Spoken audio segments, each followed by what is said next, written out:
पहले तो एक ये परसेप्शन था ना कि शायद इस तरह की बीमारियां जो है वो एक सर्टेन उम्र के बाद होती हैं। अब मेरा ख्याल है वैसे तो इस सवाल के अंदर हमने ये कवर कर लिया है कि ये जो लाइफस्टाइल है हमारा, ये बुनियादी तौर पे इसकी वजह और शायद ये रीज़न है कि अब यंगस्टर्स के अंदर भी ये बीमारी जो है वो बहुत ज़्यादा फैल रही है। इनफैक्ट बहुत से टीन एजर्स को, इवन छोटे छोटे बच्चे हैं जो अब इंसुलिन लगा रहे हैं। तो ये जो एक बार इंसुलिन जिसको लग गई है, जो शुगर पेशेंट डायग्नोज हो गया है, मतलब इसका मतलब है कि वो सारी ज़िंदगी ख़त्म हो गया उसका सारा मामला। मतलब आमतौर पे तो यही तासुर है ना कि बस शुगर हो गई है तो पता नहीं की हो गई। बेसिक वो यही तासुर यही है ना, नहीं, लेकिन इसमें फ़र्क है। देखें, दो तरह की शुगर जो होती हैं, एक होती है जिसे हम टाइप 1 कहते हैं। बड़ी बड़ी बात कर रहा हूँ, छोटी हम गहराई में नहीं जाते ताकि आम लोगों को ज़रा समझ आ जाए। एक है जो टाइप 1 है, उसमें ये होता है कि आपकी अंदर जो आपका लबलबा है, जो अंदर इंसुलिन बनाता है और शुगर को कंट्रोल करता है, वो इंसुलिन नहीं बना रहा। बिल्कुल ठीक। ठीक है, ऐसे जो पेशेंट्स होते हैं वो ज़्यादातर जेनेटिकली प्रोन होते हैं, यानी जिनकी फैमिली हिस्ट्री होती है शुगर की, जो बचपन से ही डायबिटीज़ में चले जाते हैं। ठीक है, वो ज़्यादातर यंग एज ग्रुप में होते हैं, यानी जो बचपन से जेनेटिकली पैदाइशी भी हो सकते हैं और अर्ली एज में भी हो सकते हैं। बिलो 30 कह लें आप, उनको हो सकता है कि उनको इंसुलिन लाइफ लॉन्ग होती है, क्योंकि उनका सर्वाइवल ही इंसुलिन के ऊपर होता है। वो उनकी अपना जिस्म इंसुलिन ही बना रहा था। जो दूसरे टाइप 2 है, जो ज़्यादा हमारी सोसाइटी में कॉमन हो गया है, जो फैल रहा है, वो बेसिकली इंसुलिन तो बन रही होती है आपके जिस्म में, लेकिन जहाँ पे जाके वो काम करती है जिस्म के हिस्सों पे, वहाँ पे वो अपना काम पूरा नहीं कर सकती और उसकी वजह वहाँ पे चर्बी का इकट्ठा होना, फैट। ठीक है, अब उसमें पहले तो ये बहुत ज़्यादा कॉन्सेप्ट था, जैसे आपने बात की। हमारे उस टाइम पे अगर आप लोगों को देखें तो लोग इतने मोटे नहीं हुआ करते थे, physically they were very fit. वो आप जैसे थे, आप मेरे जैसे। You can say that. तो उसमें ये है कि उस वक्त लोग फिजिकली बहुत एक्टिव थे, इसलिए जो बहुत सीडेंटरी होते थे लोग या बहुत ज़्यादा, उनको शुगर जाके होती थी, और वो भी 40s में जाके 50s में जाके कहीं जाके हुआ करती थी, जो बहुत ज़्यादा ओबेसिटी जो है ना वेट गेन कर लेते थे। अब अगर आप देखें, वही अगेन लाइफस्टाइल सीडेंटरी की वजह से हमारे school going kids, even college going जो है ना बच्चे बच्चियाँ, जो मोटापे का शिकार होते जा रहे हैं, उनको वो बीमारी जो कभी 30 40 50 साल की उम्र में लोग समझते थे, वो अर्ली आना शुरू हो गई है बिकॉज ऑफ द फैट। ये वो शुगर नहीं है जो पहले कॉन्सेप्ट होता था कि बच्चों में सारों को सिर्फ इंसुलिन, जिनकी नहीं बन रही उन्हें इंसुलिन लगेगी। ये फैट की वजह से अब बहुत अर्ली आना। अच्छा डॉक्टर साहब, मैं चूँकि एक आम आदमी को लेकर मतलब जो सवालात उसके जहन में, वही आपसे पूछना चाह रहा हूँ। मेरा एक दोस्त है, फिज़िकली मेरा ख्याल है कि वो आपके जैसे होगा, लेकिन उसकी फैमिली हिस्ट्री है शुगर की, और वो अगर मैं गलत नहीं हूँ तो उस वक्त हम कॉलेज में थे जब उसको डायबिटीज़ का पता लग गया था। तो क्या ज़रूरी है कि मोटा शख्स होगा उसी को शुगर होगी, या अगर आपकी फैमिली हिस्ट्री इस तरह की है तो अदरवाइज़ भी आपको शुगर हो सकती है? देखिए, अदरवाइज़ भी लोगों में चांसेस तो होते हैं, क्योंकि इसका एग्जैक्ट रीज़न तो नहीं पता। बहुत सारी वायरल इन्फेक्शंस हैं जो कि बुक में लिखी हुई हैं, कई दफ़ा अननोन रीजंस भी हैं कि जेनेटिकली जो है, जेनेटिक्स नहीं है लेकिन पेशेंट को हो गई। और मोटापा जो है, अगेन वही वाली बात, अगर मोटापा इंसुलिन शुगर करेगा तो वो दूसरी टाइप की करेगा।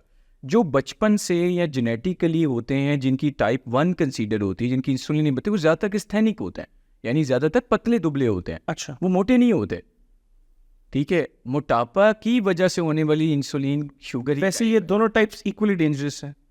देखें, डायबिटीज़ अगर आप कहें तो एंड रिजल्ट्स तो दोनों के सेम है, बट मसला वहाँ पे आता है। फॉर एग्जांपल, अगर मैं कहूँ कि एक बंदा जिसे 40 साल की उम्र में शुगर होगी, जी, ठीक है, वो अगर शुगर कंट्रोल नहीं करता या बहुत भी अच्छी कंट्रोल करता है, तो उसको शुगर के जो मुज़र असरात हैं, कॉम्प्लिकेशंस हैं, वो 10 सालों में कहीं ना कहीं आना शुरू हो जाएंगी। यानी उसको कॉम्प्लिकेशन आएगी 50 ईयर्स में जाके। अब हमारी लाइफ स्पैन ही 50 ईयर्स रह गए, ऊपर तो बोनस लाइफ है, तो उसने अपनी लाइफ तो गुजार ली। लेकिन एक बंदा, जो बच्चा या बंदा जो पैदा होते ही शुगर डायबिटिक हो गया है या अर्ली टीन एजेस में हो गया है, उसको तो टीन एज में ही कॉम्प्लिकेशंस आना शुरू हो जाएंगी। तो जो लाइफ है ऑफ ए पर्सन जिनको जेनेटिकली या टाइप 1 होती है, जो अर्ली एज में होता है, उसको बीमारियां भी, कॉम्प्लिकेशन भी उतनी ही अर्ली आती हैं। तो वो उसके लिए अर्ली लाइफ में डेंजरस हो जाता है। बिल्कुल ठीक। और जो टाइप 2 होते हैं उनको जरा लेट एज में जाके होता है। डेंजरस दोनों ही हैं, इक्वली हैं, बिल्कुल ठीक। अच्छा डॉक्टर साहब, एक बड़ा मसला ये है कि बहुत से लोग कहते हैं कि जी मुझे जब पता चला उस वक्त तो मेरी शुगर 500 कितनी थी, मेरी 600 कितनी थी, तो डॉक्टर ये कह रहे हैं कि हो सकता है मैं काफ़ी देर से मैं डायबिटिक था लेकिन मुझे पता नहीं था। तो वो कौन सी ऐसे सिम्टम्स हैं जिसके बाद इंसान को मोहतात हो जाना चाहिए कि नहीं यार, ये सिम्टम्स अगर शो हो रहे हैं तो मुझे फौरी तौर पे डॉक्टर को कंसल्ट करना चाहिए? अच्छा, टाइप 1 जो होते हैं ना लोग, जिनको बचपन से होता है, उनके तो सिम्टम्स बहुत ग्रॉस हो जाते हैं। यानी उनको प्यास बहुत ज़्यादा लगना, यूरिन का बहुत ज़्यादा आना, खाने का बहुत ज़्यादा दिल करना, दुबले पतले होना, और सम टाइम उनको कॉम्प्लिकेशन पचीदी, वो पहली दफ़ा हॉस्पिटल में जाते हैं, पेट दर्द के साथ बच्चे को लेके जाती है माँ और पता लगता है उसे शुगर निकल आई है। पेशाब की इन्फेक्शन से लेके जाती है तो शुगर निकल आती है।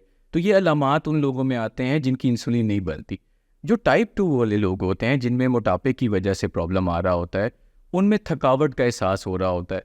ठीक है, मतलब उन्हें लगता है कि जिस्म थका टूटा है, वीक होता चला जा रहा है, विदाउट एनी रीज़न। खाना पीना भी वो ठीक खा रहे हैं। कई दफ़ा लोगों को यूरिन की कंप्लेंट्स आना शुरू हो जाती है, उन्हें लगता है कि यूरिन थोड़ा ज़्यादा आने लग गया है, प्यास ज़्यादा लगने लग गई है। ठीक है, और कई दफ़ा कोई सिम्टम्स नहीं आ रहे होते अर्ली लोगों को, अभी डेवलपिंग फेज़ में होती है शुगर, लेकिन क्योंकि लोगों के जहनों में नहीं आता कि मुझे शुगर हो सकती है, तो इस वजह से वो शुगर चेक नहीं करते। और जब सिम्टम्स आते हैं या जब वो डॉक्टर के पास किसी के पास जाते हैं और वो उनके टेस्ट करवाते हैं तो उसमें शुगर निकल आती है, और वो फिर उसके बाद परेशान हो जाते हैं कि ये क्या हो गया। वैसे शुगर चेक ना करने की एक रीज़न ये भी होती है कि हम मेंटली एक्सेप्ट नहीं करना चाह रहे होते। डिनाइल, यू कैन से कि लोग एक्सेप्ट नहीं करते ना। हमारे मुल्क में ज़्यादातर लोग बीमारियों को एक्सेप्ट नहीं करना चाहते। जैसे टीबी है ना, अगर किसी ख़ानदान में हो गई है, पूरी दुनिया में हो जाती है टीबी, हमारे मुल्कों में ज़्यादा है। ठीक है, अगर हो गई है तो लोगों के लिए सोशल बड़ा वो प्रॉब्लम होता है। आप उनसे पूछें कि घर में किसी को हुई, तो वो बताते नहीं हैं लोगों को, कि लोग कहेंगे इन्हों के घर से टीबी हो गई है तो ये तो बड़ा मसला हो गया, ये तो अछूत हो गया। मतलब एक सोशली लोग, और डायबिटीज़ में भी ऐसे ही करते हैं कि बता दी शुगर हो गई है, तो लोगों को ये बहुत डर लगा रहता है कि वो क्या कहेंगे लोग। कितना कितना ज़रूरी है एक पेशेंट को मेंटली एक्सेप्ट करना कि जी मुझे ये बीमारी है, उसका उसके इलाज पे कितना फ़र्क पड़ता है। जितना उसको अपनी ज़िंदगी का एहसास होना ज़रूरी है, यानी जिसको उसकी एग्जिस्टेंस ज़रूरी है।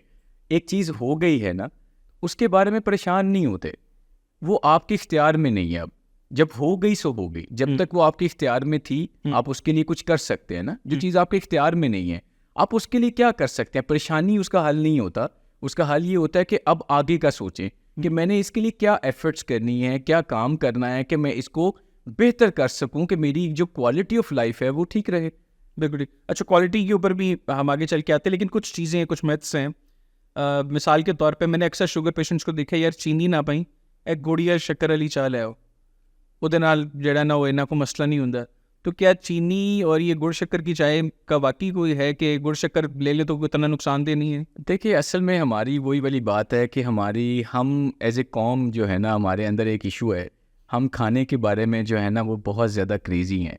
ये वाला रीजन हमारा तो बहुत एक्स्ट्रा क्रेजी है। ठीक है, क्रेजी है, लेकिन हमें उस खानों में हम क्या ले रहे हैं उसके बारे में नॉलेज नहीं है, और हमें कभी ये सिखाया नहीं जाता कि सफ़ेद चीनी में, गुड़ शक्कर में एक्चुअली फ़र्क क्या है, सफ़ेद आटे में और चक्की के आटे में एक्चुअली क्या फ़र्क है। पुराने लोगों से हम सुनते ज़रूर आ रहे हैं कि चक्की का आटा लेना चाहिए, वो ज़रा ज़्यादा बेहतर होता है सफ़ेद आटे की निस्बत। ठीक है, फ़र्क कहाँ पे आता है? फ़र्क वहीं पे आता है कि एक जो कार्बोहाइड्रेट्स हैं ना, वो कई टाइप्स के होते हैं। ठीक है, जिसे मिठास कहते हैं। एक होती है जो सिंपल रिफाइंड होती है, जैसे चीनी है। ठीक है, ये सादा कार्बोहाइड्रेट्स हैं, इसके अंदर से एक्स्ट्रा जा सारे निकाल देते हैं। तो ये सिर्फ प्योर शुगर है जो बहुत जल्दी आपकी खून में चली जाती है और एकदम शुगर बढ़ा देती है। बिल्कुल ठीक। ठीक है, चाहे वो सफ़ेद आटा है, चाहे सफ़ेद चीनी है।